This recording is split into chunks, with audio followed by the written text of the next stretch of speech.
Hello everyone, this is Robin Norgren with Bright Child Montessori. Welcome back to this series that I'm doing as I go through my Montessori daily lesson plan and go through all the art lessons that you find within the curriculum. If you are looking to purchase the curriculum, all the details are down below in the description. Okay, so go ahead and look back in the playlist to see my prior videos, but we are working through September now, and the one that we're going to do today is the one that is called straight line design.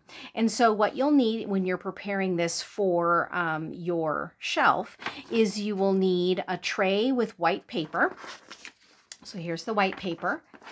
You'll need a ruler. You'll need primary colors, so red, yellow, and blue. And then you'll need colored pencils. Now, I did not get the primary colors in the markers or the colored pencils, but bear with me. I'm going to show you the lesson, but then just know primary colors, you would like to for sure start with that because you're introducing the color box 1 with this lesson. But of course, as you go into year 2 and year 3, you'll probably still find some students that are interested in this lesson and taking it off the shelf and doing it. And so with the year 2 or the year 3 in your classroom, you may not necessarily choose to limit just with primary colors. You might go with secondary colors, or you might have them labeling the colors and that sorts of things. So again, the basic premise for this lesson is that you're introducing primary colors and you're introducing the line, but of course you can see that you can do a lot of extensions with this lesson. So I'm going to read from the lesson plan. So if you don't own the lesson plan and you're interested in it, this is exactly what the wording would be. But then also I have this video for you to refer back to once you're interested in doing this lesson. Okay, so what you're doing is you're going to place newspaper on the table and then white paper on the newspaper. Okay, you're going to demonstrate removing the cap, meaning for your marker, and then putting it on the end of the marker. Or you can have them put it in a small container. So that is up to you.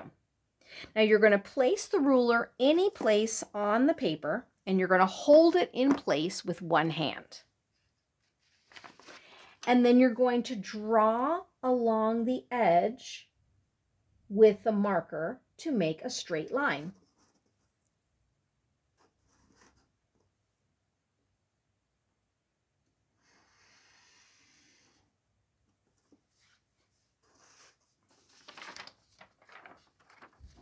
You're going to continue making lines in any direction using each of the colors and replacing the cap each time. So when you're giving the lesson, you want to definitely emphasize that you return the cap to the marker before you move on to the next color.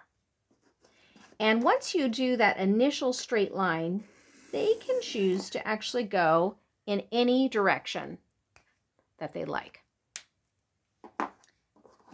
You can also choose to have a combination of not just colors, but colored pencils or crayons.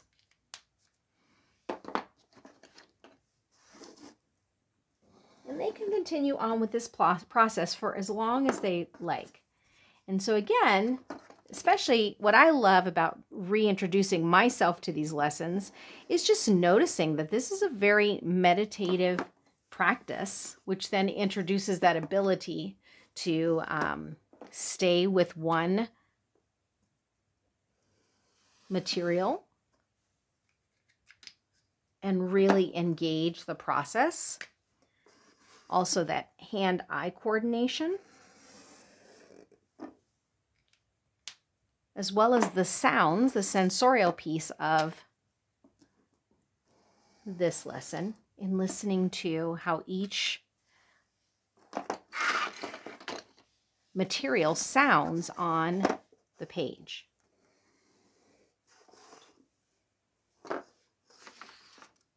Okay, So then it says, and this could be for your year ones, or you could actually add this also to the year twos and year threes, is then you're going to look around and you're going to find what shapes that you see.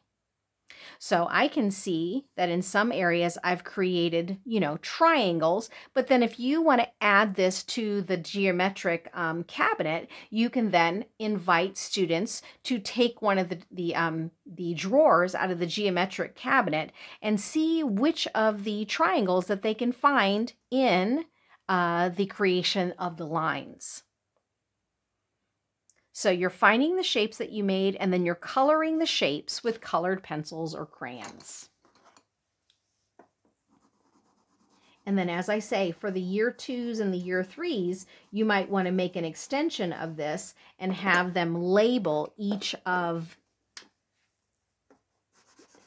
the shapes that they find.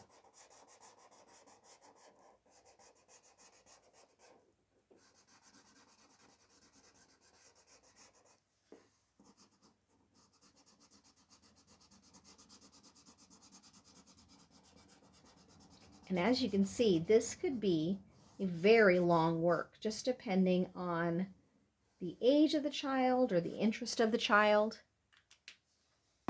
And of course, you're going to have some beautiful pieces of art when you're all finished. Well, thank you so much for tuning into my channel. Please make sure to like and subscribe if this is something that is of interest to you. And if you have any questions about this lesson or any of the other lessons that you can find in my lesson plan, please make sure and leave a comment down below.